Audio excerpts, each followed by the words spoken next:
How's everybody doing? That was pretty lame. How's everybody doing? My name's Jay Thomas, night guy here at KISS 175. We have like the View type setup right here. Going to talk to Gym Class Heroes in a second. Let's bring them in. Guys, make some noise for the Gym Class Heroes. Standing ovation.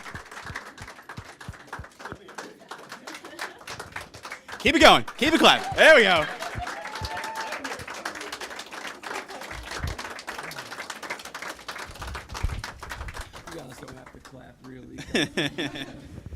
How you guys doing? Hi. Good. Can we go around the room and Is this introduce on? ourselves? Hello. Travi. I'm Matt. I'm Eric. I'm Dasashi. And you guys are currently on tour. You had a bit of a bus problem this morning that we heard? Yeah, our bus broke down in the wee hours of the night. I didn't really know until the heat stopped working. And I woke up shivering and yeah. Do you guys have like a pimped out tour bus, or is it kind of like the average? It depends on what you consider pimped out.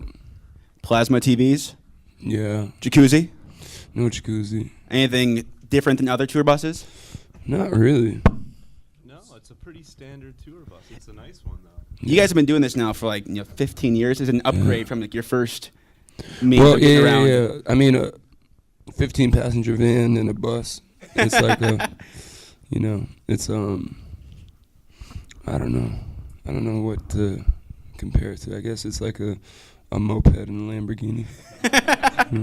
Both equally stylish, Yeah, but Lamborghini for sure. holds more, obviously. Yeah. So you guys, how'd you guys get started? How'd you all meet and start the band? Matt and I met in high school in gym class.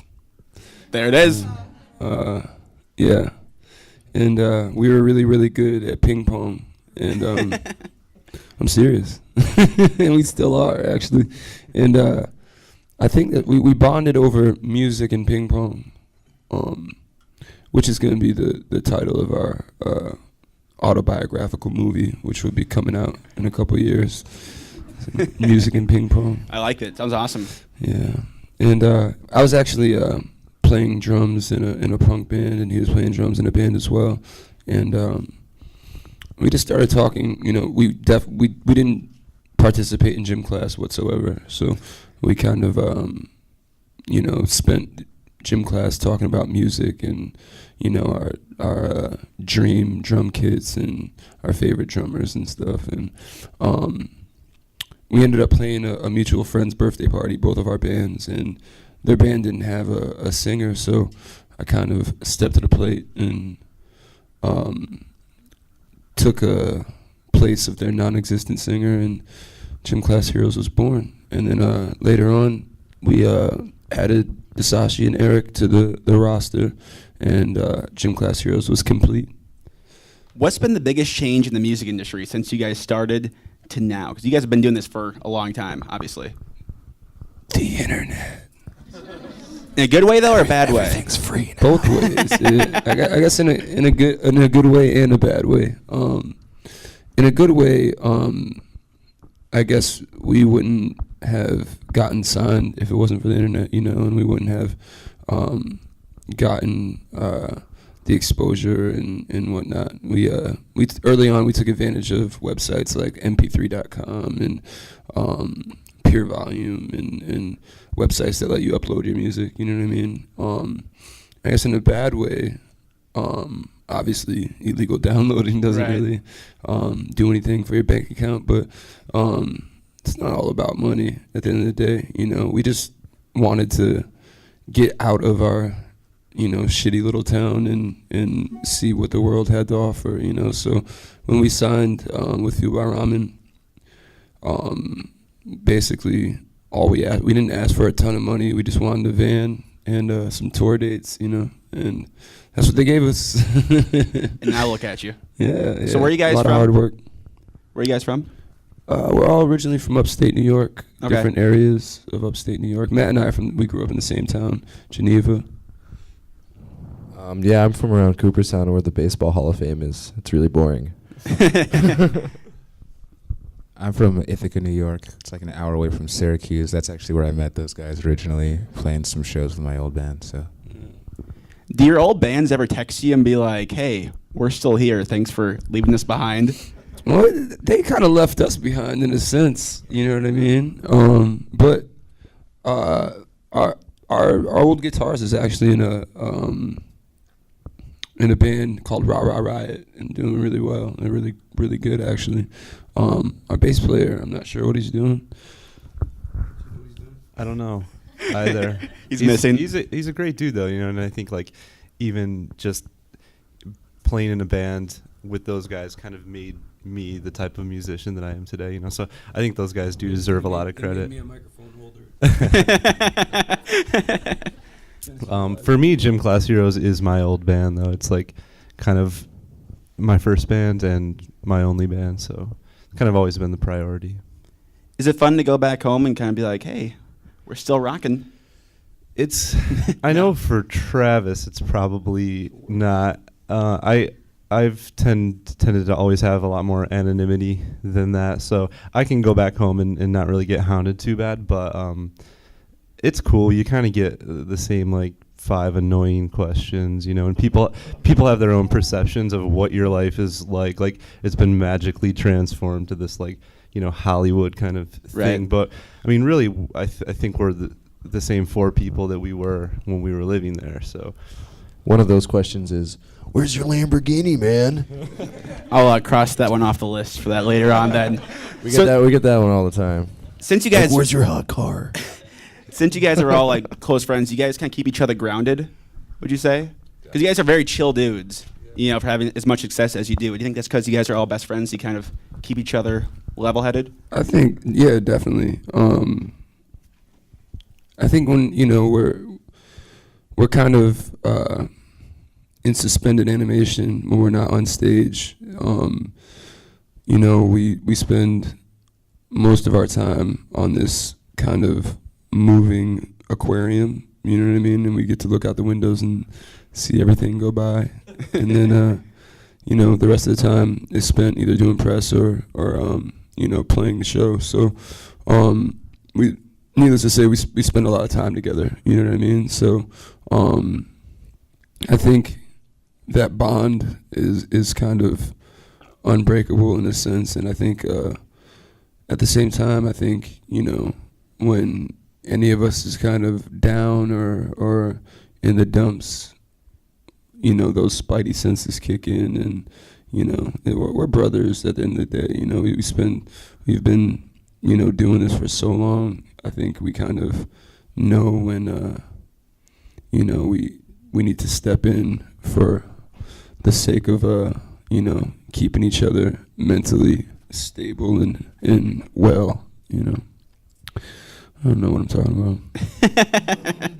The current album is Papercut Chronicles 2. You guys had an album earlier called Papercut Chronicles. Is this an extension of that album, or is it going back to a certain style? Yeah, it's definitely an extension. I think a lot of people had the misconception that it was going to be a duplication.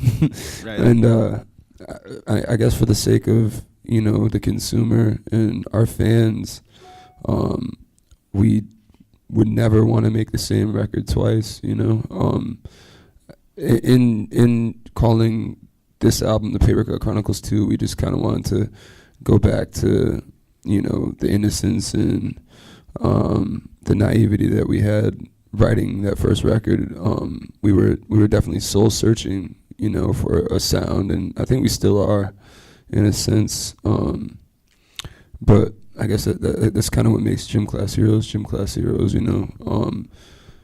We had no idea what we were doing with the first record, and I always use this, but you kind of have your entire life to write your first album, you know, because there's no label involvement, there's no one kind of looking over your shoulder and going, oh, well, that's cool, try it this way, and, you know, you just kind of pound away at songs until you feel like they're done. And we had no idea, you know, we had no inkling of song structure or way a well-formatted song is written. We just kind of wrote until we felt like it was done. Like going back and listening to that record, our first record, it's so funny because some of the verses are like 36 bars and some of them are like 12 minutes, and, you know, it's like, hooks where bridges are supposed to be, and but at the same time it worked. You know what I mean? Somehow it worked, and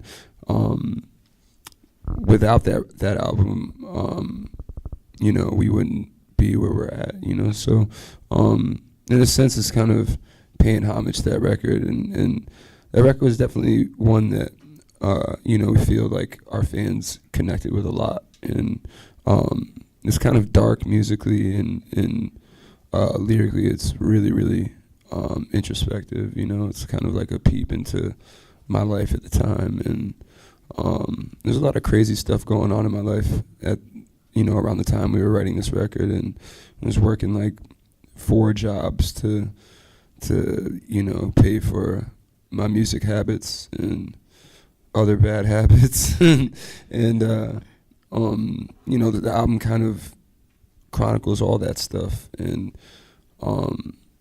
yeah, and this album, it definitely kind of is, in a sense, is going back to, you know, me kind of wearing my heart on my sleeve, and, you know, talking about things that you know, I feel I need to get off my chest, in a sense, you know. But musically, I feel like it definitely has you know, darker tones than the last couple albums, and